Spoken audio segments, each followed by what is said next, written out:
bem-vindos de novo, bem-vindos de volta à mesa 3 do nosso congresso, intitulada Vozes da Poesia Italiana.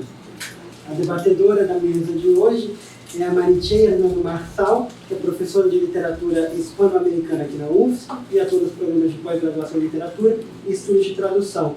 Sua pesquisa está voltada para as relações entre feminismos, literatura, tradução e poder, com atenção para os discursos não canônicos que, pela língua, pelo pensamento ou pelo lugar de fala, obrigam a uma transformação da concepção do literário. A Maricheia tem estudado a obra do escritor peruano Gamaliel Churata e os discursos contra-hegemônicos andinos. Ela também é tradutora do catalão junto com BRGB, de obras como Montserrat Roig, Maria Mercê Marçal, Marta Oriols e Eva Baltazar. Passo a palavra a ela, que apresentará as comunicadoras da mesa. Obrigada. Obrigada. Então, boa tarde a todas, todos. Vamos começar. Vou apresentar primeiro as nossas pesquisadoras de hoje e depois elas vão falar. Temos por aqui a Elina Santos, que é professora de Língua e Literaturas Italianas da Universidade de Juiz de Fora e atualmente está desenvolvendo pesquisa de pós-doutorado aqui na UFSC. Entre outros, traduziu poemas de Giovanni Narboni, Laura Cerdoni, Patrícia Balduga e Cesare Pavese. Seus interesses de pesquisa perpassam pela poesia contemporânea, estudos da tradução e literatura comparada. É editora da Ipoiese, revista de estudos literários. Depois, em seguida, vai para a Érica Sabatini, que é da Universidade Federal da Bahia. É professora em Língua e Literatura Italianas no Instituto de Letras da Universidade Federal da Bahia e atualmente desenvolve pesquisa sobre a poesia feminina italiana do século XX.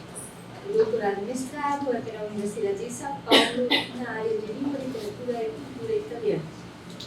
Coordena um grupo de pesquisa em literatura italiana e tradução e participa do projeto Conectando Culturas do Henrique Curso. E, finalmente, a Patrícia vai fazer a última fala. Ela é professora, todo mundo conhece, mas eu vou apresentar. É professora de literatura italiana aqui na UFSC e atua no programa de pós-graduação em literatura aqui na UFSC, mas também no programa de pós-graduação em língua, literatura e cultura italiana da UFSC. É pesquisadora do CNPq e tradutora. Seus interesses de pesquisa têm como foco a literatura italiana dos séculos XX e XXI, sobretudo a poesia. Atualmente vem se dedicando à poesia italiana, mas recentemente a poesia visual de Mirella Bonfiglio, uma série de São Paulo, em colaboração com Ana Magalhães. E entre suas publicações mais recentes estão os ensaios à escrita da poesia. Essas são as nossas 3 participantes de hoje à tarde. Então, vai falar primeiro Vou começar. a Helena. Obrigada. Ia fazer isso, mas... Aqui. Vamos só fazer um teste, ver se passa. Dá certo. Que bom. Boa tarde a todas e a todos. É sempre um prazer estar aqui em Florianópolis, na UFSC, e para mais uma etapa desse projeto tão lindo, né, que é o Conectando Culturas, que nos deu muito, né, em vários níveis, contribuiu, acho, com a formação, com o crescimento de todos nós. Essa contribuição, por um lado, representa um primeiro momento dos meus estudos de pós-doutoramento, e nasce da participação no projeto Conectando Culturas, tanto como pesquisadora quanto também como orientadora de iniciação científica. Então, a partir dos estudos de Cesare Pavese no Brasil, que surge o seguinte desdobramento. Foi o autor que eu acompanhei durante esses 2 anos de Conectando Culturas. Um dos elementos observados ao longo desse percurso de pesquisa é o crescente interesse, nas últimas décadas, pela produção poética do escritor. Aí aqui trouxe até 2 dados, 2 gráficos para vocês, né? ou seja, os estudos sobre Cesare Pavese, a iniciação científica, a tradução e outra coisa que foi fundamental, o cadastro no DBLIT. Né? A gente pode observar, a partir desses gráficos, como nos últimos anos a gente nota um interesse crescente. Aqui, peraí.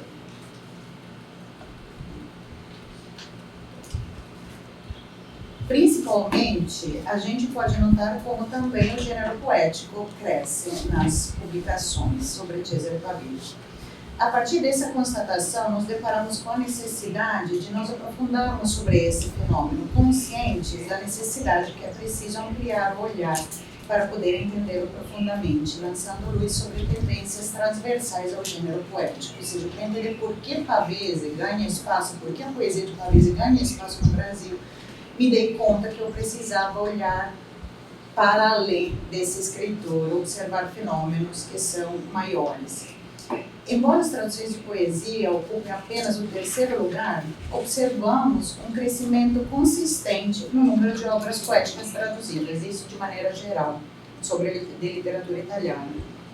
A partir dessas constatações, acreditamos que apenas um olhar aberto, multidisciplinar, possa dar conta de um panorama tão complexo, em que são envolvidas questões de ordem diferentes. Sabemos, a partir justamente dos dados do DBLIT, que os nomes maiormente traduzidos correspondem ainda aos grandes do cânone, isso é fato, começando por Dante até Leonardo Sciascia. Contudo, acreditamos na presença de um fenômeno silencioso, mas consistente, de interesse cada vez maior pela poesia em língua italiana, por vozes menos conhecidas e mais contemporâneas, e por experiências poéticas capazes de dialogar com um sistema cultural de chegada, introduzindo angústias, desassossegos, reflexões sobre a linguagem, desafios tradutórios. Além disso, analisando os dados sobre tradutores e editoras, notamos como boa parte dessas obras poéticas parta de um importante percurso de estudiosos e de críticos literários, em que a experiência do trabalho de pesquisa se alia à experiência de tradutor, ou seja, um dos fenômenos que vão apontar uma crescente especialização dos tradutores, que muitas vezes não começa seu percurso como tradutores, mas chega à tradução através da pesquisa e do ensino. Né? Se aparentemente isso pode ser um dado trivial, nos leva a algumas considerações. Aqui é o aumento das traduções poéticas, coloquei algumas capas. E aqui são alguns questionamentos. Qual o papel que a tradução assume nesse contexto? O que o contato mediado pelo viés da tradução proporciona? Onde se coloca essa interseção entre crítica literária, literatura comparada e tradução? A questão é complexa e perpassa tanto a ideia de tradução como leitura, podemos pensar ao Calvino de mundo escrito e não escrito e muitos outros, quanto à experiência de materialidade do texto literário, né? Pensando a tradução como essa leitura muito lenta, constelada por uma quantidade de pequenos gestos ou eventos físicos. Todas as leituras, em comparação a essa tão sui generis, me parecem, pensando nisso, estranhamente límpidas e abstratas, e, por assim dizer, demasiado perfeitas, desprovidas de assombro, de contradições, de fisicidade, justamente. E mais, acrescento, né, a relação que se estabelece com uma obra, ao traduzi-la, é uma relação de uma intensidade inimaginável, porque permite percorrer no seu se fazer, na sua tensão na sua tensão, extensão originária e real, não somente o pensamento do autor, mas, se assim podemos dizer, o pensamento da obra, o pensamento interno e orgânico da obra em si. E é dessa forma que gostaríamos de pensar a tradução, nesse contexto, pelo menos, de conectando culturas. Um trânsito, uma busca, uma procura, uma maneira de ter contato com a pluralidade e com o diferente. Um processo que nos leva à experiência do outro, do trânsito, do desvelamento de possibilidades. Pensando que a Bárbara Cassan, são sempre necessárias duas línguas para falar uma e saber que o que falamos é uma língua, porque são necessárias duas línguas para traduzir. É a partir dessas reflexões que queremos propor um percurso de leituras e traduções, seguindo as pistas que o próprio dicionário, o Debelite, nos oferece, para pensar esse contato entre línguas, tradições diferentes, mostrando como esses trânsitos são complexos, mas produzem reverberações, por vezes inesperadas, vivificando cultura, estabelecendo novas trilhas de leitura, estimulando novas maneiras de ver o mundo e a própria literatura. Podemos pensar até nas reflexões do próprio Itamar Ibn Zohar, quando ele afirma que a literatura traduzida é, de maneira geral, em geral, uma parte integral das forças inovadoras. Está, portanto, propensa a ser identificada com eventos importantes na história literária, no momento em que estão acontecendo. Essa situação implica que nenhuma distinção clara entre obras originais e traduzidas é mantida, e que são muitas vezes escritores de maior prestígio ou membros de vanguarda, prestes a se tornar escritores de prestígios, que produzem as traduções mais apreciadas ou conspícuas. Ou seja, a tradução pode se tornar um instrumento para verificar profundamente o sistema literário, uma vez que as obras que se inscrevem numa tradição literária começam a operar a partir de dentro, oferecendo novas possibilidades de dizer e novas formas de pensamento. Durante os estudos de pós-doutoramento, eu gostaria de lançar mão de um olhar mais amplo possível, que permita dar conta de maneira mais aprofundada da trajetória da poesia italiana no Brasil. Nesse momento, contudo, por uma necessidade inclusive de precisão, eu estou propondo um recorte temporal, um leque temporal entre 2000 e 2024, ou seja, me detive na análise das traduções desse período temporal, tentando isolar algumas tendências que nos parecem fundamentais e que podem oferecer elementos interessantes. Quando olharmos um gráfico sobre as traduções poéticas publicadas nesse espaço de tempo, produção de tradução no tempo,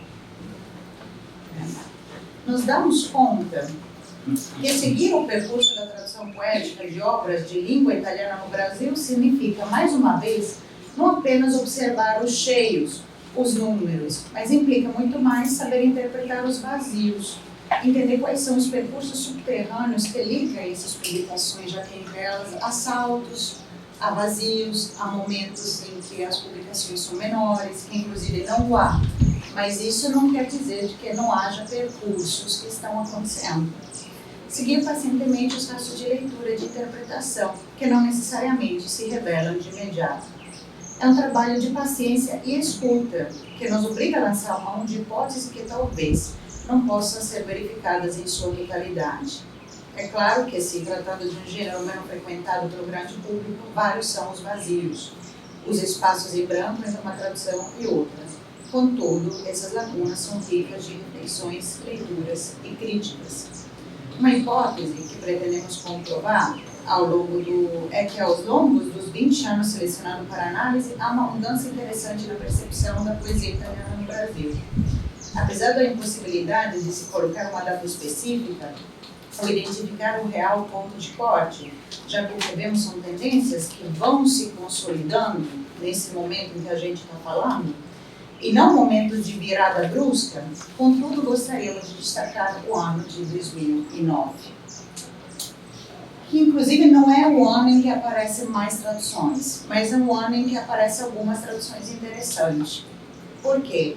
É o ano da primeira tradução poética de Cesare Pavese, justamente, traduzido por Maurício Santana Dias. E esse dado, para além de simbólico, é substancial, se pensarmos que Pavese é um autor que durante até 2009 é conhecido praticamente apenas pela prosa, É substancial justamente esse dado se retomarmos as reflexões que abriram essas páginas. Ou seja, que a partir desse dado que Pavese é lido no Brasil como poeta, e não apenas por romances e contos. A chegada no Brasil de Trabalhar Cansa marca também uma virada de chave nos autores e autoras escolhidos, pois cada vez mais se diversificam as vozes poéticas trazidas, saindo do cânone tradicional. Isso não significa que autores renomados deixam de ser traduzidos, mas que eles também encontram novas traduções, ao lado de outros nomes novos no cenário brasileiro. Aqui eu trouxe mais alguns dados, né, mostrando o crescimento principalmente nesses últimos anos de tradução. Ao lado de Dante, Petrarca e outros, são traduzidos Giorgio Caproni, Enrico Testa, Sara Arena Virgilito, Lino Campano, Umberto Saba, Pietro Aretino, e também, por exemplo, os poemas de Pierpaolo Pasolini, que passa por um processo parecido ao de Pavese, conhecido mais pela prosa nesse momento, passa a ser conhecido pela poesia também. Patrizia Cavalli, Patrizia Valduga, Valério Magrelli, os poemas de Primo Levi, mais um caso em que um nome já consolidado no Brasil encontra uma tradução poética. Guglielmo da Sapienza, Corazzini, Eugênio De Signori, Luis Andrea Zanzotto, Carmen Gallo, Diletta D'Angelo, Laura Pugno, Maria Giorgia Urbar, Laura Cervori, Maria Borio, Paola Loreto, Franca Mancinelli, Maddalena Lotter, Mia Lacombe. Além disso, não podemos também não deixar, né, destacar, fazer uma menção ao volume que organizamos eu e Patrícia, Vozes, 5 décadas de poesia italiana, que trouxe alguns poemas, né, um poema para 33 autores, que em muitos casos, na maioria dos casos, não tinha ainda tradução no Brasil. Indo além da primeira observação, podemos acrescentar que nos últimos 15 anos aumentou o número de autoras traduzidas, inclusive, principalmente autoras contemporâneas. A antologia também, mais uma vez, sou obrigada um pouco a citar a gente, mas a antologia que sairá esse ano, que a gente queria muito que saísse para esse evento, mas esse ano ainda irá sair, traz os nomes de 5 autoras ainda inéditas. Maria Antonietta Torriani, Ada Negri, Amália Guglielminetti, Maria Crisi Dinani, Antônia Pozzi. Inclusive, essa antologia foi traduzida a várias mãos, né, pensando a Érica, a Lucia, as universidades, a UFBA, a UFSC, a UFJF e a USP, né? É uma tradução feita por várias pesquisadoras e muito interessante. E esse dado se apresenta substancial quando pensarmos que se deve ao interesse profundo pela poesia dessas autoras, a necessidade de fazer suas vozes ressoarem, a liberdade diante de um panorama cada vez mais livre e mais feminino. Finalmente, gostaríamos de colocar algumas questões a partir do perfil dos tradutores e tradutoras nesse período. Eu coloquei mais um gráfico, aqui não vai dar para ler os nomes, né? Ficou muito pequeno. Mas aqui eu queria retomar um pouco aquilo que eu estava falando no começo. Esse ponto no específico é um ponto que eu gostaria de desenvolver melhor ao longo do resto do meu caminho de pesquisa. Mas podemos já lançar mão de algumas reflexões. Em primeiro lugar, observamos uma constante especialização do papel dos tradutores e das tradutoras. Cada vez mais vemos nesse papel pessoas com formação específica na área de literatura italiana, de poesia italiana, como perfil, né, acadêmico, como docentes, pós-graduandos, etc. Isso, sem dúvida, se deve a uma certa especificidade também do gênero poético, talvez. Por outro lado, implica um interesse dos tradutores que nasce da pesquisa, da atividade de leitura e de ensino, da trajetória de quem se dedica anos ao mesmo autor ou autora, com longas frequentações. Os gestos de leitura, crítica e tradução se encontram, então, profundamente entrelaçados, no emaranhado em que um potencializa o outro constantemente. Concluímos, então, essas reflexões destacando a vivacidade do campo das traduções de poesia italiana no Brasil. Para além, então, por isso seguindo os rastros, por isso pensar além dos números, para além dos números em si, os elementos apontados, uma vez que são lidos não apenas como simples dados isolados, mas como indicadores de tendências que parecem ter se estabelecido e que continuarão, então, operando nos próximos anos, nos permitem hipotizar um crescimento contínuo e nos fazer vislumbrar uma maior presença do gênero em contexto brasileiro. Muito obrigada.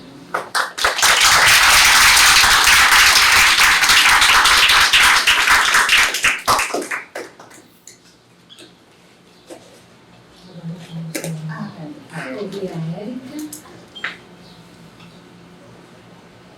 Então,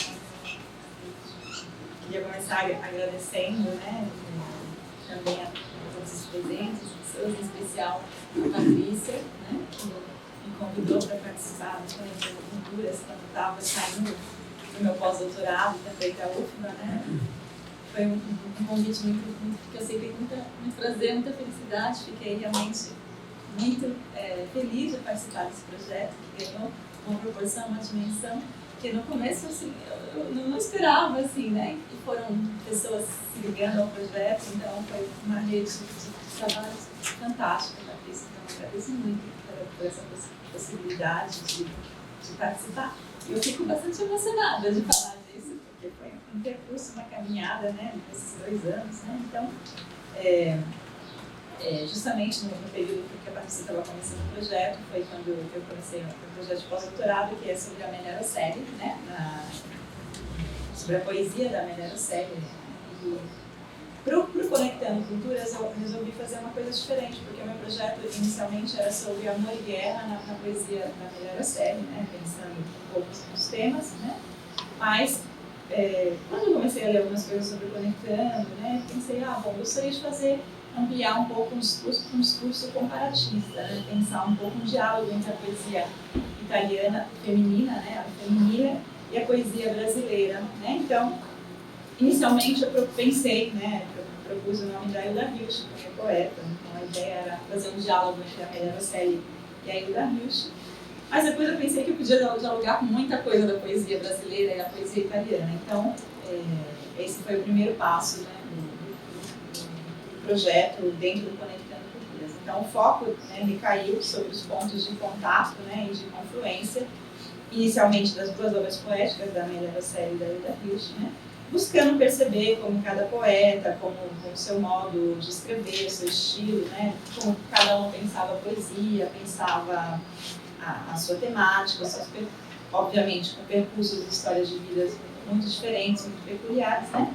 Mas, inicialmente, o tema, como era amor e guerra no meu projeto, eu pensei em trabalhar amor e guerra também, né, na poesia brasileira, na poesia italiana, né. Então, comecei com a Hilda Hilst, trabalhando comparativamente o amor como desejo, como produção de vida e morte, né, e como que a poesia se configurava como resistência, pensando na questão do feminino, né, justamente em tempos de desamor, que é uma expressão da Hilda Hilst, né. Do cerceamento da liberdade, da profunda violência e brutalidade, que são também os anos, por exemplo, da ditadura do Brasil. Então, eu comecei um pouco o projeto também com um curso, né, que propus aqui na UFSC, né, depois fiz também na USP, né, que partia de uma questão inicial, um tema inicial, que era de que forma a poesia feminina existe e resiste na contemporaneidade. Né? Então, essa foi a proposta de tema do curso de extensão ministrado, né, na UFSC, né, durante o estágio pós-doutoral, né, sob a supervisão da Patrícia aqui na UFSC e depois sob a supervisão da professora Michelle Batari lá na UFSC. Né, nesse curso eu tive a oportunidade então de comparar a poesia da Amélia Araceli com de outras poetas italianas e brasileiras no século XX, né, por exemplo, como Alda Meline, a Patrícia Cavalli, né, que é muito frequente, tradução do trabalho que tinha também está muito presente, né? E das poetas brasileiras eu escolhi também 3, né? Adélia Prado e Ana Cristina César. Né? Então o diálogo inicialmente era colocar cada poeta uma ao lado da outra, né? Mais para pensar um discurso sobre a poesia e sobre o feminino. Né? Enfim, cada uma com sua particularidade formal, temática, serviu de base, né, para esse diálogo que foi muito fecundo, um diálogo interpessoal, intercultural, né, ligado ao Conectando nesse sentido, que trouxe também para o universo discurso várias leituras, várias reflexões, questionamentos sobre os diferentes modos de escrever e construir a poesia da contemporaneidade. Né. E aqui eu devo agradecer muito aos alunos da UFSC, alunos eu vejo que participaram desse curso, né, que me estimularam muito, né, nessa troca, nesse contato com as leituras com os alunos, né? E depois também os alunos da USP, que foi um curso virtual, mas foi muito interessante porque tinha também muitos professores da rede que trabalhavam com a poesia e a literatura brasileira, né? Bom, então foi muito estimulante, né? Nesse percurso, o discurso comparatista foi de suma importância para pensar a poesia de Amélia Araceli, uma vez que eu parti do pressuposto que o texto poético está inserido falando com Julieta Esteva, né? Um conjunto de texto que é parte de um sistema literário, afirmando-se como uma escritura escritura réplica de um outro ou de outros textos, né? E propondo o conceito de intertextualidade, a Kristeva considera que o texto literário se apresenta como um sistema de conexões múltiplas, né? E a linguagem poética surge como um diálogo de textos, em que toda a sequência está duplamente orientada para o ato da reminiscência, a evocação de uma outra escrita, e para o ato de somação, a transformação dessa escritura, né? Pensando no passado e no futuro, né? Como uma ligação entre uma ponte, né? A intertextualidade também como uma espécie de ponte. O conceito de intertextualidade de Kristeva se insere dessa forma numa teoria totalizante do texto, englobando suas relações com o sujeito, o inconsciente e a ideologia, numa perspectiva semiótica, conforme Sandra ensina. Dessa forma, refletir sobre uma poética implica dialogicamente estudar a palavra poética plurivalente e plurideterminada, e as suas articulações como complexo sêmico com as outras palavras da frase e encontrar as mesmas relações no nível das articulações de sequências maiores, que por sua vez remetem a outros conjuntos cêmicos e sequências poéticas, ao sujeito da escritura, o destinatário e os textos exteriores. 3 elementos que estão em constante diálogo. Né? Então, um pouco foi procurar também esse sujeito da escritura. Né?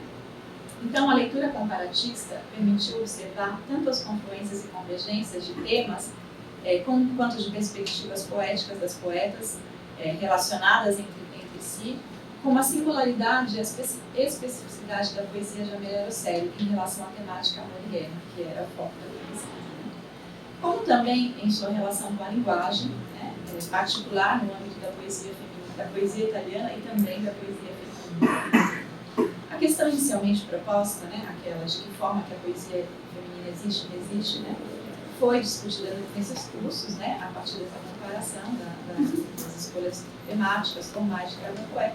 E também foi apresentado na primeira parte, digamos assim, desse trabalho, no Congresso Desafio, né, o literário, no ano passado. E depois virou também um ensaio para o livro Desafio Literário, que vai ser começado primeiro.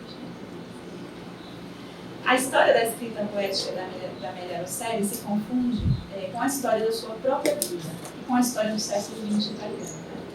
Eu resgato aqui alguns dados biográficos só para corroborar essa ideia. Né? A Rosselli nasceu em 30, né, na França, né?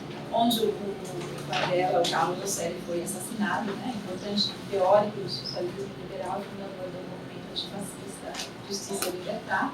E a sua mãe, inglesa, Marion Kelly, também militante, né, se refugiaram então na França nesse período. Né? Em 1937, o pai e o tio da Amélia Rosselli foram assassinados, né, pela milícia fascista francesa, que era mantida pelo governo italiano. Né?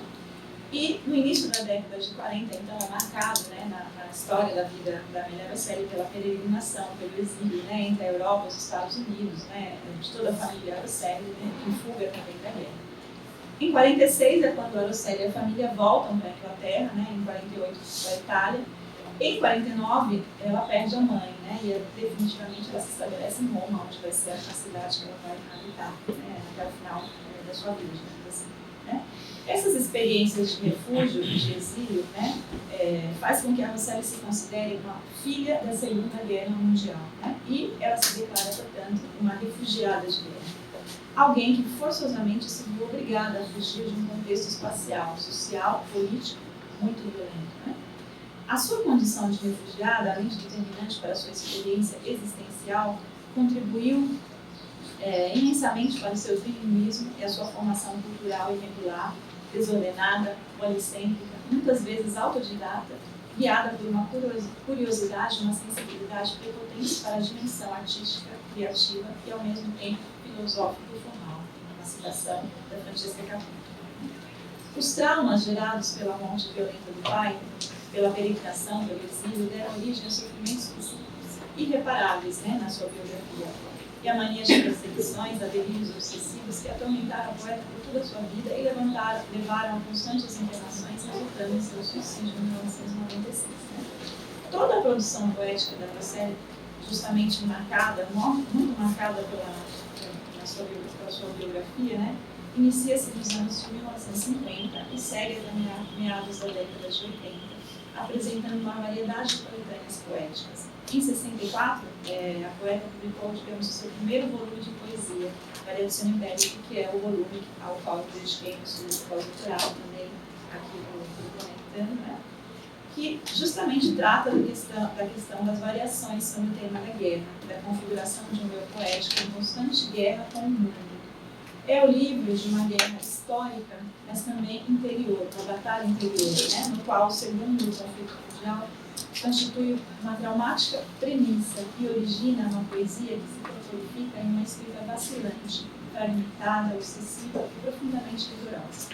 A referência à guerra aponta para o mal que dela deriva e recai sobre o mundo, ao mesmo tempo em que representa uma tentativa apaixonada de escapar deste mal. Né? Nos poemas desse livro, Variazione Iberica, o eu poético se considera uma frágil sobrevivente entre os últimos exemplares de uma espécie humana em vias de extinção, obrigada a viver entre mortos e cadáveres. Né? Então, eu cito aqui só 2 versos da Lucélia, de uma poesia que é uma poesia também autobiográfica, que ela diz assim: Contiamo infiniti cadaveri, siamo l'ultima specie umana, siamo il cadavere che flota, putrefatto su della sua passione. Bom, pensando no diálogo com a poesia brasileira e, sobretudo, inicialmente com a poesia da Hilda Hilst, né? Obviamente, o que acontece na poesia da Hilda Hilst é muito diferente, né? Ela não vivencia a guerra, né? Mas a Hilda Hilst tematiza muito a morte. Então, no primeiro momento, eu pensei nessa questão do diálogo com a morte, né? A partir de uma associação que a Hilda Hilst faz sempre com a pulsão de morte e o desejo erótico, o amor profano, né? O amor profano. Ficcionalizando um incessante diálogo com os mortos, que é muito presente, né? Também nas formas poéticas que a Hilda Hilst escolhe para falar, né? da morte e também do amor. E também uma evocação que ela faz dos mitos clássicos e alguns personagens da mitologia clássica, que cria também uma atmosfera mnemônica nos seus poemas, onírica, também bastante mística. Né? E depois eu me dediquei um pouco a estudar o tema social, né, na poesia da Hilda Hilst, a partir do livro Júbilo, Memória e Noticiário da Paixão, que é um livro de 74, né? Onde ela tem especificamente os 17 poemas, numa seção intitulada Poemas aos Homens do Nosso Tempo, em que a poesia hilstiana se configura como uma forma de resistência ao contexto histórico. Estamos em plena ditadura militar brasileira, né? E ela, então, vivencia esse conflito também na sua poesia. Né? Nesses poemas, a poeta se ergue contra tudo quanto se tem lançado a palavra livre da poesia, uma citação da Lili Novaes Coelho. Né? Aqui tem a tarefa de pensar o mundo e de não pactuar nunca com qualquer poder arbitrário que aprisione ou esvalhe a liberdade de pensar, falar e agir de todos. Hilst canta o amor, a ideia que é mais, citação da Hilst, né? Brilhosa do que o brilho fugaz de vossas botas, né? Falando aos homens de seu tempo.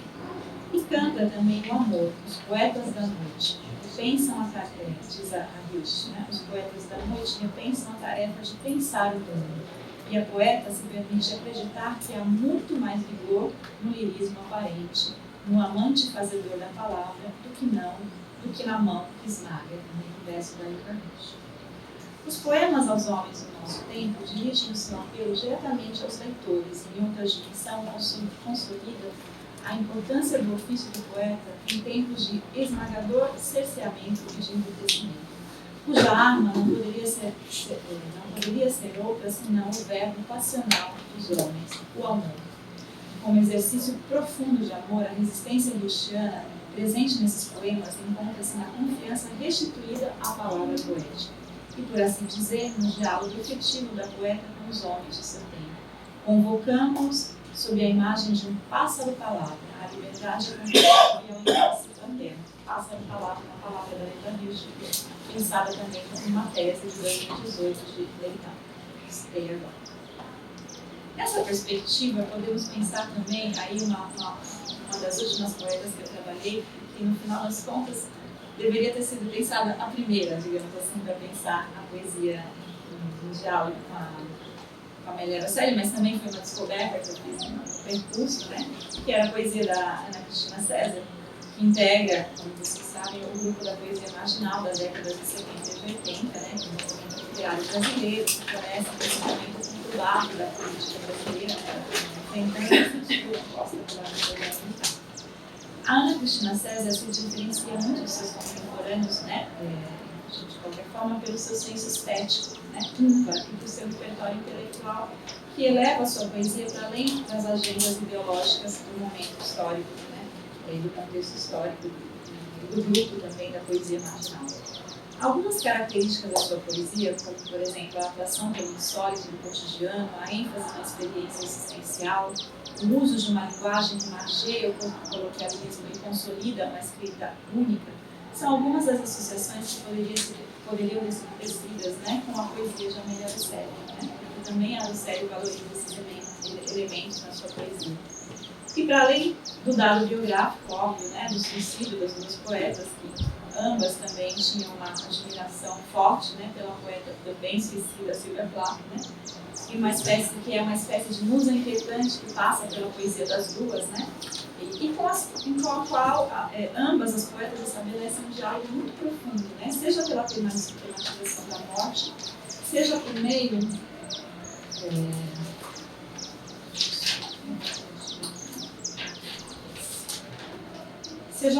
da questão da tradução, né? Que ambas as poetas são tradutoras, né, da Sylvia Plath. De poucos poemas, mas são poemas que são muito bem traduzidos, seja por uma, seja por outra, né? As duas enveredam por esse caminho, então, traduziram esses poemas da Sylvia Plath. Em 1976, alguns poemas da Ana Cristina César foram incluídos por Heloísa Buarque de Holanda na obra Em Seis Poetas Hoje, né? Que é uma importante antologia da poesia marginal brasileira de poetas, sobretudo cariocas, né, que são representantes desse movimento. Em 80, Ana Cristina César lança Cenas de Abril, numa edição artesanal, que se aproxima, né, da prática da edição mimeógrafa, né, muito frequente na época, né, que serve de alcunha, inclusive, para a geração marginal. A adesão parcial ao programa estético marginal, ou então a ausência do programa estético, né, que configura essa geração, também as questões formais e temáticas, né, como, por exemplo, o uso do verso livre, a valorização do colonialismo, do cotidiano, como resposta ao intelectualismo de vanguarda que existia na poesia concreta, por exemplo, também na poesia João Cabral da época. Tudo isso está no programa estético também, marginal. E, por fim, também o engajamento político, né, dessa geração, ou o que eles chamam de desbunde, né, que é em relação à realidade social e política. Né? Bom, essas são algumas especificidades da poesia, da poética de Ana Cristina César, que marcam ou o seu desvio ou o seu distanciamento em relação à poesia marginal. Né? E, por fim, o único livro que será publicado, digamos, em vida, né, pela poeta, em 1982, que é A Teus Pés, né? Que é definido por Antônio Cândido como uma poesia situada e sitiada, né? Pela convergência. É assim que a Ana Cristina César declara sua fidelidade aos acontecimentos biográficos, né? E é importante pensar nesses acontecimentos biográficos como marcas de uma poesia, porque também são eles que são marca da poesia da Amélia Araceli, né? Também as saudades ensurdecidas da Ana Cristina César, né, pela terra natal e por uma vida mais simples no campo, enquanto ela vaga por cidades europeias declamando, por exemplo, versos longos e sentidos. Né? É assim que para Ana Cristina César o tempo fecha, né? Esse tempo do desamor que se instaura, metamorfoseando e disfarçando uma linguagem simbólica que é, assim como a linguagem da Amélia Araceli, altamente cifrada, né? Mas que na Ana Cristina César tem a função, né, de escapar da censura, né, e resistir aos tempos dissonantes que a circundam. Bom, é um pouco por aqui a reflexão, né, eu gostaria de ter ampliado muito mais a discussão, mas foi um percurso e eu cheguei nele depois, enfim, então vou desenvolver para a futura publicação, espero. Mas é isso, é um pouco para estabelecer esse diálogo. Obrigada.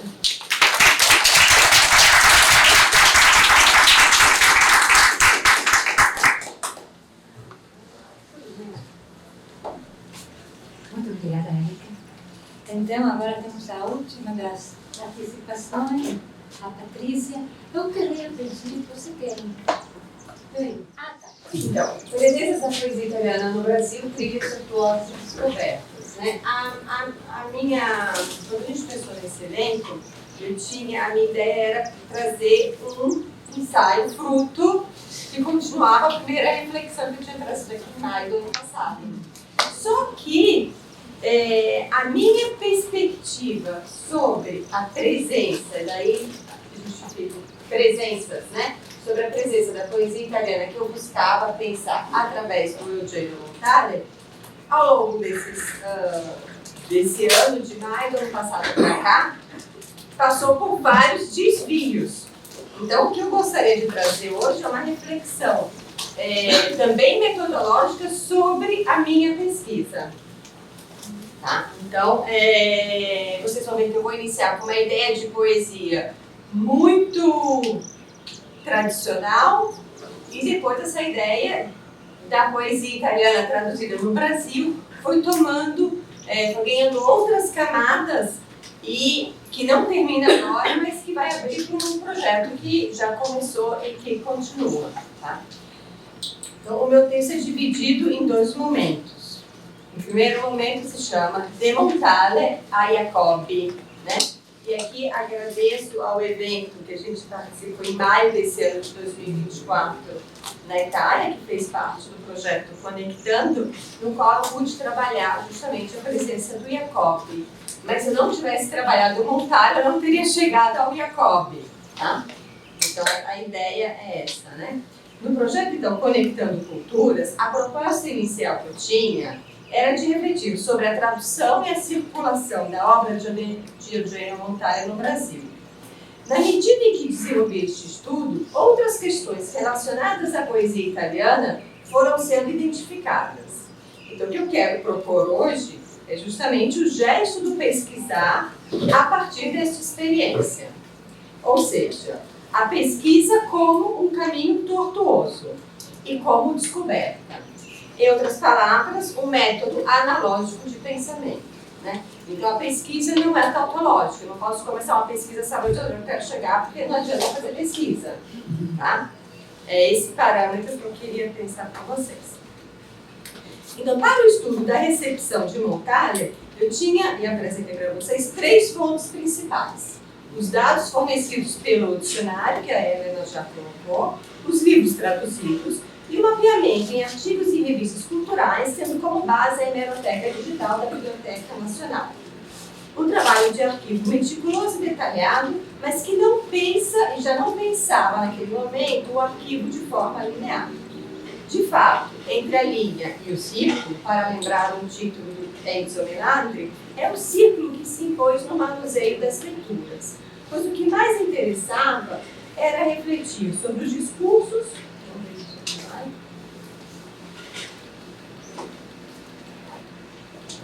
Vou passar aqui.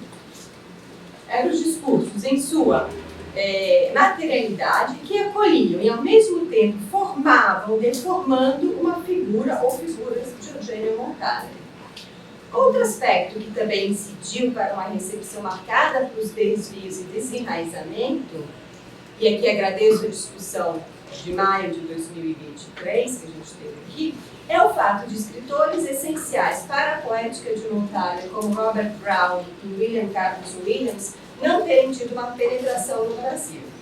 Como John Milton ressaltou, e aí eu fui atrás de quem trabalha com a poesia de literatura em língua inglesa, ele ressaltou numa troca de e-mails, em que eu tentava escavar nesses arquivos, diz o John Milton, a tradução de poesia inglesa chega muito atrasada. E não há, ainda hoje, nenhuma antologia de Browning, diz o John Milton. E ele diz ainda, ele nunca teve fã, professor, tradutor para organizar e fazer sua tradução. 2 textos que eu já tinha trazido em maio de 2023, publicados no Suplemento Literário do Estado de São Paulo, para mim foram essenciais nesse primeiro momento.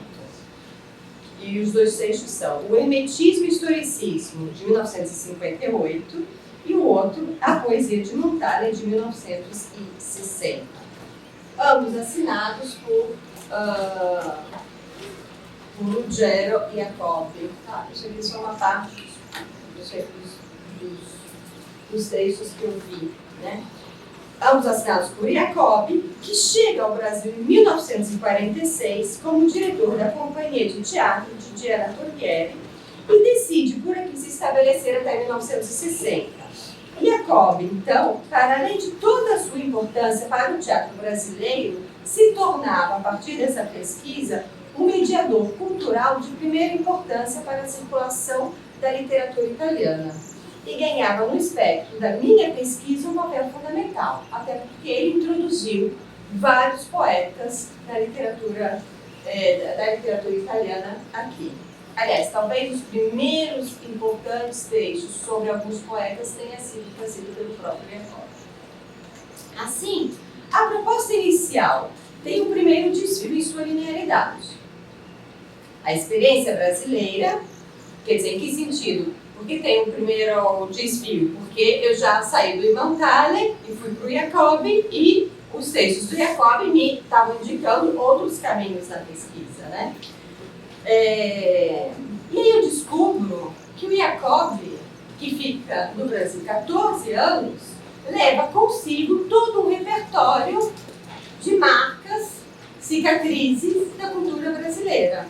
Então, esses 14 anos que o Jacobi habita o Brasil, vai conhecer várias cidades, né? Então, essa experiência brasileira vai incidir na própria produção poética do Jacobi, que foi publicada póstuma, né? E teve uma das grandes percursoras dessa produção poética que reuniu é a Ana Dolphy, né? Então, tanto em relação a conteúdos quanto à infiltração do português nos versos em italiano, e aí eu trago esses versos, né?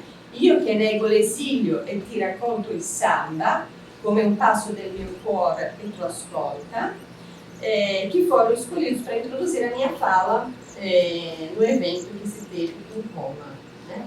Quer dizer, o que interessa aqui é como que essa experiência brasileira vai tocar e, de alguma forma, fazer com que essa figura, esse sujeito Jacobi, seja um sujeito muito mais plural do que era o texto esperado.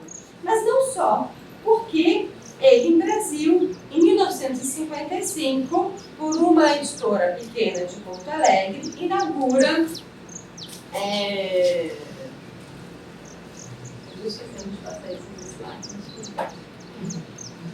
Ele inaugura, aqui tem vários textos do Jacobi. Esse aqui é o texto do primeiro livro de poesia dele publicado então, por essa editora Imperial de Porto Alegre, que se chama Poemi senza data, né? Então a carreira dele, poética, começa aqui no Brasil 5 anos dele voltar para a Itália, né? É importante dizer que ele vai organizar vários livros, aí vocês podem ver a capa de alguns, sobre a literatura brasileira e também vai traduzir textos brasileiros, né? Então, as conexões impulsionadas a partir dessa figura são inúmeras. É como entrar, né, numa espiral cuja porta fica cada vez menos visível. Com o Jacobi me apresentou, então, esse mundo que vai se abrindo e vai deglutindo o pesquisador e seus próprios objetivos iniciais. Contudo, isso não significava o esmorecimento dos meus objetivos, porque eles continuavam ali. A investigação sobre a circulação da poesia de Montale tomava caminhos que me levariam a um itinerário tortuoso e analógico pela poesia italiana no Brasil, e até repensar o que eu estava chamando como poesia italiana no Brasil, porque eu estava pensando o livro, né? Isso significa que o objeto do estudo não é passivo, não é imóvel, não está morto. Ele arrasta o pesquisador e aquele turbilhão no rio do devir, que é uma expressão utilizada pelo Walter Benjamin, quando ele trata da origem, né, que depois vai ser recuperada pelo Didier Bergman, um livro que também é muito significativo, que é O que vemos do que nos olha. Então, em termos de metodologia. A reflexão sobre a circulação de Montale me conduziu a um estudo sobre os resíduos da experiência brasileira na poesia de Jacobi. Não interessa, nessa perspectiva, arrumar a rede e desfazer seus nós. Redes, em latim, já indicam que lhe é próprio o entrelaçamento de fios. Não se faz rede sem dar voltas, sem fazer laço. Por isso, a imagem do círculo trazida antes é o procedimento necessário para olhar o arquivo. A relação de Jacob com as artes, eu não vou entrar muito nisso, mas eu trago duas. A relação de Jacob com as artes, em geral, foi o estopim de um lampejo. Então, ele tem relação com o MASP, né? Ele vai ter uma relação também com o Emílio Villa, que vai trabalhar no acervo do MASP. E o Jacob também faz uma série de críticas artísticas de pintores brasileiros, né? Em particular, eu trouxe essas duas paisagens do Portinari. Tá? Então, quando eu comecei a perceber isso, eu me lembrei que em outubro de 2022, o André de Alvarez estava nisso, tive a oportunidade de voltar ao MAC por ocasião do lançamento de um livro, que era o livro do Manganelli, organizado pelo André Santurbano e André Corteleza. A Lucia também estava. E depois fizemos uma visita no acervo com a diretora Ana Magalhães. Nesta visita, reconheci 4 obras da poeta experimental Giulia Nicolai. E me perguntei como a poesia visual italiana estava no marco. Essa pergunta, desde então, não saía da minha cabeça. Mas foi realmente só depois de passar pela figura de Jacob, intelectual excêntrico, que percebi que era necessário sair de um espaço de conforto. Nascia aqui um trabalho que só podia ser conduzido a partir de um movimento circular, de uma ação conjunta e, sobretudo, de partilha. Passo para o segundo momento do meu texto. Poesia italiana no MAC, que é um Museu de Arte Contemporânea da USP, né? Uma descoberta. Aqui preciso dizer que essa parte é conduzida, escrevi o texto, mas fiz as pesquisas, mas é conduzida eu divido isso com a Ana Magalhães. Tá? Estamos trabalhando nisso agora. O levantamento realizado por mim, por Ana Magalhães, junto ao acervo do MAC, isso significou várias idas a São Paulo, a reserva técnica do museu, identificou que não era somente Giulia Nicolai que constava do acervo, mas havia outras obras de artistas, poetas da mesma geração que estavam esperando serem notadas. Dentre esse conjunto que ainda pede para ser explorado, está o nome de Mirella Benchivolio, com cerca de 18 obras, o que é por si só um número expressivo. Suas primeiras incursões artísticas, Mirella Benchivolio, estão na pintura a óleo e na escrita de poemas. Entre a publicação de Giardino, em 1943, pela editora Schwiller, e Calendário, em 1968, por Valnetti, Benchivolio começa a fazer incursões pela crítica de arte. A aproximação com a vanguarda marcará seus trabalhos posteriores e seu interesse pela conjugação do uso da linguagem verbal e da imagem, configuração de letras e palavras, poesia concreta, e conjugações de imagens e palavras, poesia visual. A descoberta dessa poeta e de outros no acervo do MAC é o terceiro momento, então, da pesquisa agora em andamento que quero trazer para vocês. É justamente entre 71 e 78 que o nome de Mirella Benchivolio começa a aparecer nos jornais brasileiros. Isso se deve à sua participação na 12ª Bienal de São Paulo, em 73, que já havia sobressaído,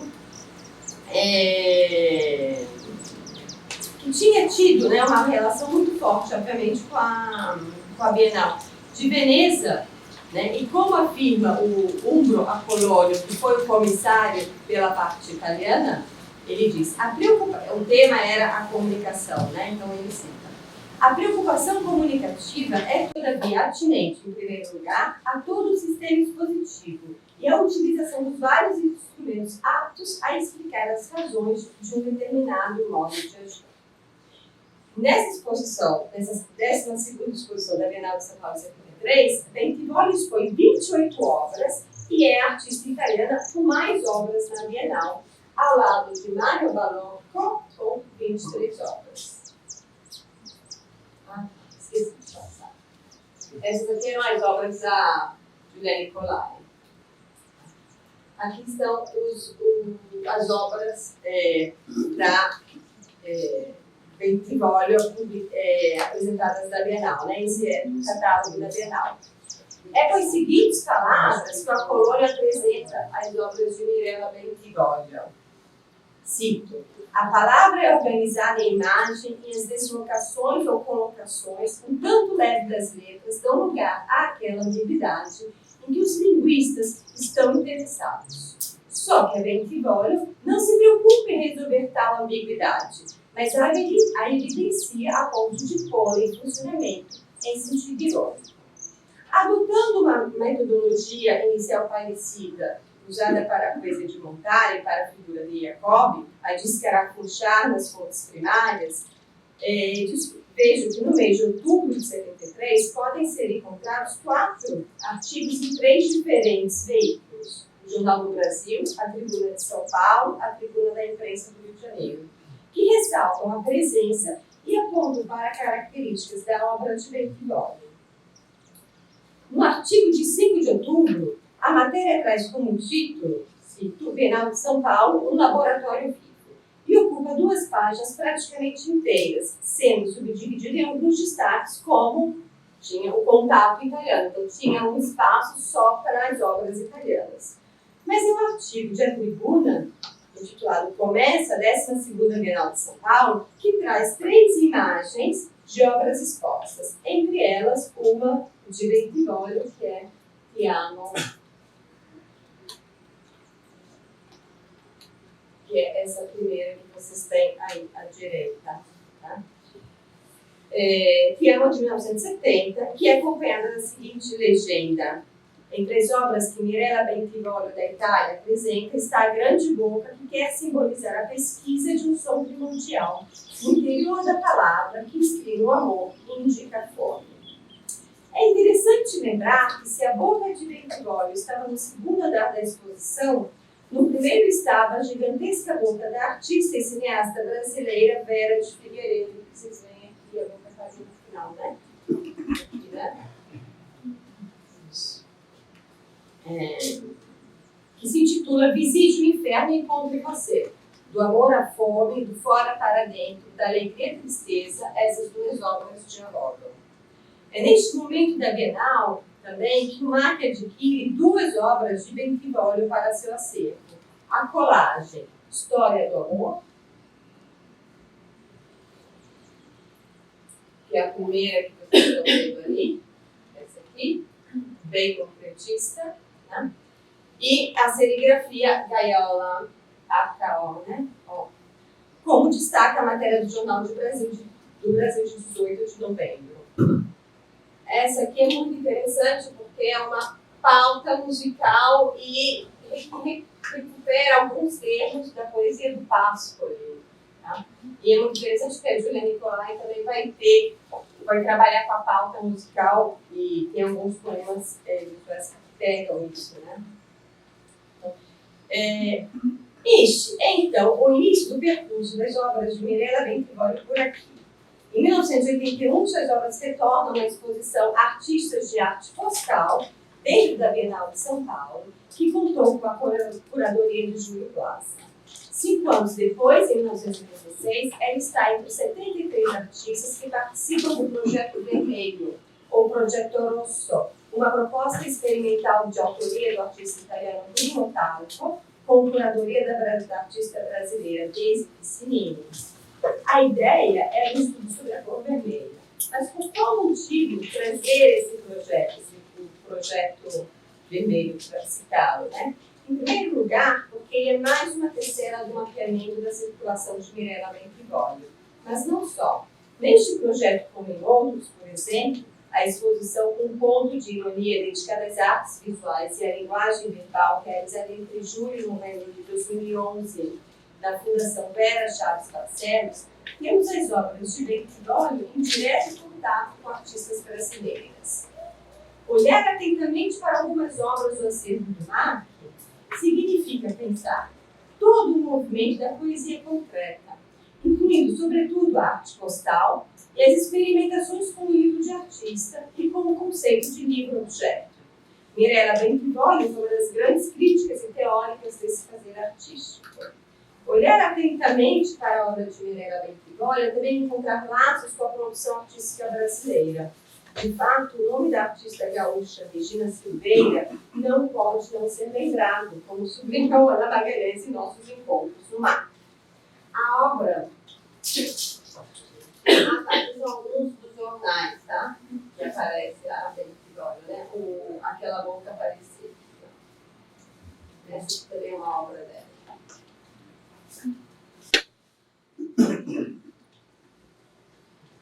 Essa aqui, então. A obra transitória do Évole é uma expressão desse encontro entre Itália e Brasil, que se realiza não a partir de influências, mas de uma efetiva colaboração entre as duas artistas. E faz parte, está tanto no site da Mirella Bentivogli quanto no catálogo da Regina Silveira, essas imagens. Né? Incursões numa parte da cultura que só podem ser vistas a partir de lentes anacrônicas e analógicas que falam por vias diferentes da poesia italiana no Brasil. Esse percurso, estou terminando, tortuoso por Montale, Jacobi e Bentivogli, que são completamente diferentes e a princípio seriam, não estariam nunca associados, né? Pode ser lido como um itinerário por 3 estações com olhares diferidos para a poesia italiana no Brasil, que não deixam de ser complementares. Então, os 3 olhares. O olhar mais tradicional e comum, mais linear, talvez, a relação entre recepção e desenraizamento no caso de Montale, que foi como eu comecei a pesquisa. Segundo olhar, a força da cultura brasileira que penetra na vida e na expressão de Jacobi, mesmo após o seu retorno para a Itália. Isso fica claro. Até nas últimas poesias, o Jacobi traz essa cicatriz, essa marca da presença brasileira. 3. Terceiro olhar, a descoberta da circulação efetiva da poesia da neo-vanguarda italiana em nosso país, como comprova o acervo do MAC, mas que está escondida, porque todas essas obras estão praticamente na reserva técnica do MAC. Tá? Uma proposta, então, inicialmente mais linear, que se debruçava sobre a poesia de Montale, chega-se a estas 2 estações, Jacobi e Bentivogli, nunca antes tratadas pela italianística brasileira. E ainda essas passagens entre línguas e culturas não deixam de trazer a dimensão do político. Quero dizer, a articulação de uma pluralidade diferenciada, em que o entre não separa tentando aproximar as línguas, mas coloca em ato a própria cultura. Obrigada.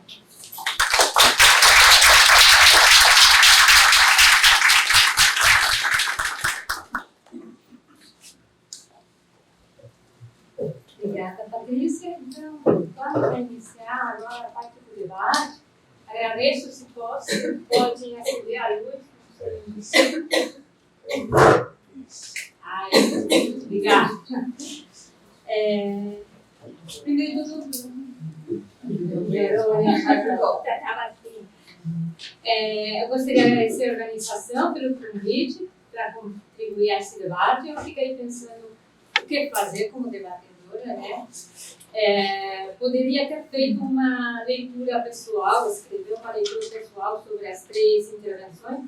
Isso eu vou fazer. Exato. Mas agora, para hoje, eu pensei melhor em colocar algumas perguntas às participantes e para comentar um pouco as relações que a gente pode pensar entre as 3 intervenções. Tá? Então, eu vou colocar 4 questões e daí eu vou colocar mais tempo. Então, estudando e lendo, né, esses trabalhos das professoras Helena, Érica e Patrícia, eu fiquei pensando que uma das questões colocadas hoje aqui é a da metodologia. Né? Acho que a Patrícia tocou nesse tema. A pergunta seria como, né, se aproximar à presença, ao impacto ou às contribuições de uma literatura sobre outra. A Érica lembrou das considerações de Itamar Suave ao respeito, né? A literatura traduzida é um dos fatores mais inatos para transformar o sistema literário. Mas aí a minha pergunta seria como medir essa transformação? Essa seria a primeira proposta para o debate. Se vocês percebem essa incidência da literatura italiana na literatura brasileira e como isso pode ser pesquisado.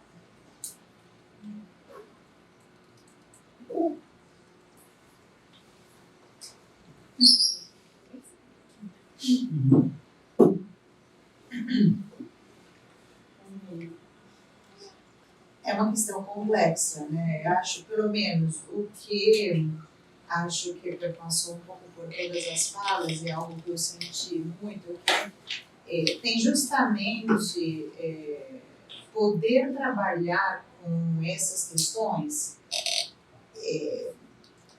vai muito além do que a Patrícia estava falando também, de ver o que é publicado, né? O livro publicado, o resultado, digamos assim, mais tradicional.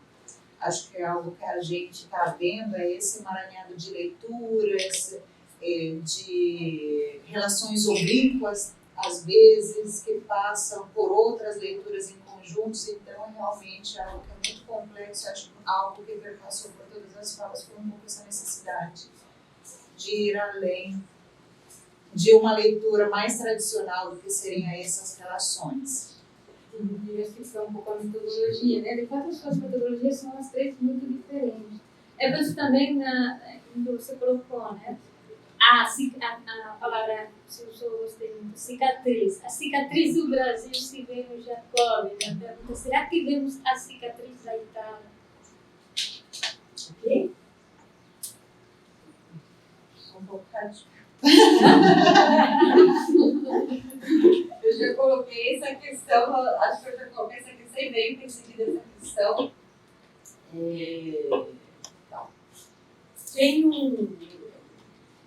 Tem uma declaração de Antônio Cândido sobre a presença do Ungaretti no Brasil que me chama muita atenção uma parte dela. Antônio Cândido diz: ele não deixou nenhum rastro. Ele não deixou nada. É a primeira fala daí de uma entrevista feita com o Antônio Cândido. Né? Não quero dizer que está falando da poesia do Ungaretti, né? Acho que não posso ser tão radical assim. Mas quando você fala em pacto, e está falando em trás do eventual, você está falando de relações entre sistemas culturais e literários. Isso significa pensar isso, né? Então, por exemplo, eu penso em alguns momentos em que há um contato verdadeiro. Por exemplo, se eu penso no modernismo, Mário de Andrade, a leitura do Manuel Bandeira, a relação do Bandeira com o Palazzeschi. Então, a gente vai tateando, a gente vai achando alguns momentos. Né? Por exemplo, tem um ensaio muito interessante do Gustavo Silveira, que é um professor da UFMG, que vai falar da poesia brasileira contemporânea e da presença do Pasolini, por exemplo, na poesia brasileira contemporânea. Mas a gente chega à conclusão que não há presença do Pasolini na poesia brasileira contemporânea. O que há é a presença cenográfica do corpo morto do Pasolini, que alguns poetas vão recuperar essa imagem. Né? Mas não há penso, por exemplo, que foi uma coisa que eu trabalhei, a presença do Montale e também do Pavese na escrita do Marcos Ciscar, que é um outro poeta contemporâneo. Mas veja, são coisas... Tem, claro, o Drummond, Dante. Mas você vai pegar a poesia traduzida do Drummond, não tem nada de italiano, tem francesa, tem espanhola, tem livro espanhol, mas não tem. Então, acho que quando a gente fala, quando você coloca isso, você traz uma pergunta, problema, para dentro de quem está pensando a literatura italiana no Brasil. Eu posso pensar hoje o fenômeno da Elena Ferrante. Acho que sim. Eu também não coloco isso como que a gente tenha que encontrar a marca, né, diferença, porque eu acho que isso são questões não materiais, né? Mas, por exemplo, pensando no trabalho da Helena ou da Érica, tem que ver com desejo também, né? O desejo de leitura, e aí temos as traduções, ou as necessidades de uma literatura que geram esses desejos.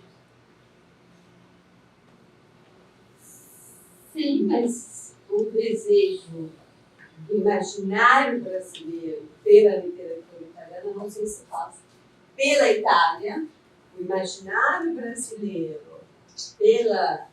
da Itália, não sei se passa necessariamente pela literatura. Eu acho que essa é uma grande questão. Entendeu? Eu acho. Mas pelas traduções passa, né? Elas são mesmo. Elas estão aí. As leituras, Sim, mas as eu acho- nossas pesquisadoras estão aí. Sim, mas aí acho que as traduções, elas são um desejo, mas elas são desejos de um nicho muito pequeno, que são pessoas ligadas à literatura italiana que estão promovendo, Isso é a planta. entendeu? Estão promovendo a literatura. Isso eu concordo, é um fato, né? Esse desejo está ligado a, que é um pouco o que eu trago também, esses nomes diferentes, essa abertura, né, de um leque de traduções, né, por nomes que não são tão, às vezes, né, os primeiros conhecidos, passa muito também por uma trajetória pessoal, né, de inclusive de longas frequentações, de anos de estudo, né, mas É a questão que você colocou dos pesquisadoras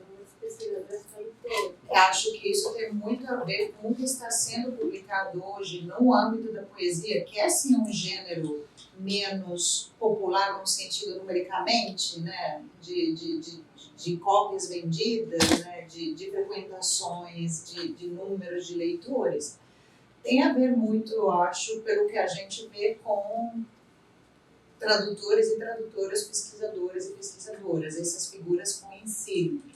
Contudo, algo que não trouxe para a gente, mas que estou começando a pensar, que acho que pode nos ajudar a pensar um pouco nisso, são os catálogos das editoras que publicam esse tipo de obras, né? E me parece que está crescendo muito pequenas editoras, principalmente quase artesanais, né?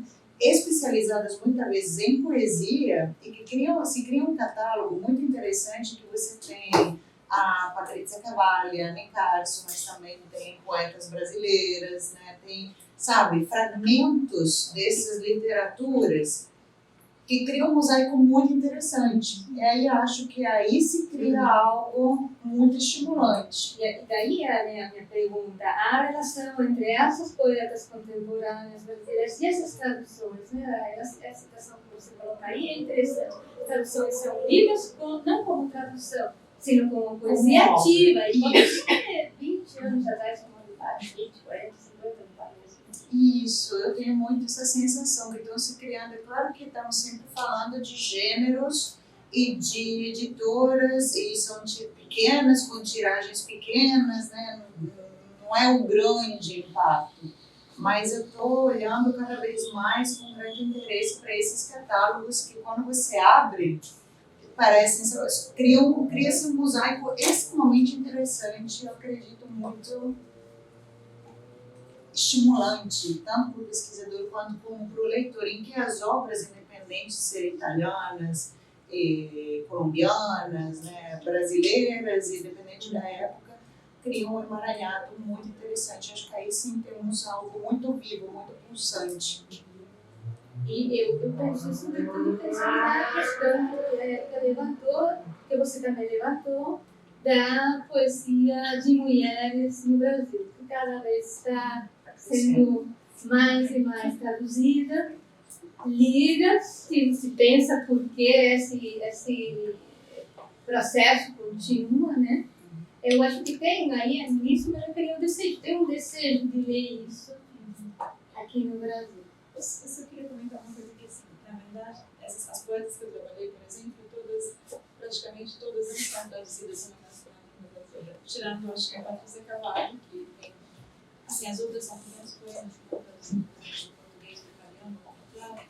Então são poetas que não se leram, não se conhecem, e às vezes entre a própria, desde do italiano, uma não leu a outra, porque são épocas diferentes, ou então. Mas o que era curioso, assim, não sei se isso pode ser pensado como uma metodologia, mas assim, com certeza como esse mosaico que a Ana falou é interessante para pensar, porque uma parece que ressoava na outra. Quando você começa a ler um poema, aí você pensa, puxa, mas esse poema também poderia ser um poema, sei lá, da Melhor Série, poderia ser um da Ana César, ou o contrário, Então, esse eco de vozes, de temas e de coisas que às vezes são tão plurais, de dinâmicas históricas e contextuais que são tão plurais, mas que dialogam profundamente no meio desses poetas. E isso acho que foi um pouco o fio assim, que me fez ligar esses poetas. Assim, algumas vezes eu estava lendo, sei lá, Adélia Prado, e aí vinha a Alda Menina na cabeça. Eu não esqueci da Alda Menina, não sei o que é a Adélia Prado, sei lá. Então eu fui ligando, então realmente criou um mosaico de poemas na minha cabeça e nas minhas leituras. Eu acho que também muitos os alunos podem falar. Desde o momento que vira também uma bagunça de versos e de poemas, mas que é altamente produtivo, porque é um diálogo entre as culturas que não necessariamente são postos, né? E são, ao mesmo tempo, estão ali, né? Podem ser resíduos. Aí as palavras são muito interessantes, resíduos, né? Uma dinâmica como se cada poema refletisse um outro, refletisse inclusive uma época e uma outra poética que não necessariamente está lá, mas que poderia estar, né? Por isso que eu falei que a presença da Ana César, que foi a última poeta que eu li, e que tinha pensado de um confronto com a Patrícia Carvalho, porque era mais óbvio, era mais evidente, depois me mostrou que o diálogo dela poderia ser tão maior com a Melhor Série, não só pela forma do poema, mas pelos temas e também pela questão da morte, que era profunda no texto. E na questão da morte, tinha a morte profunda também da Silvia Plath e a questão da tradução ali, né, que unia as duas num fio assim, que era, pelo menos quando eu comecei a pesquisa, era impensável. Então, eu gostei também quando a Patrícia falou assim, da pesquisa, ela se faz no caminho, né? Porque, de fato, foi assim que foi se construindo, assim, pelo menos para mim, nesse tempo.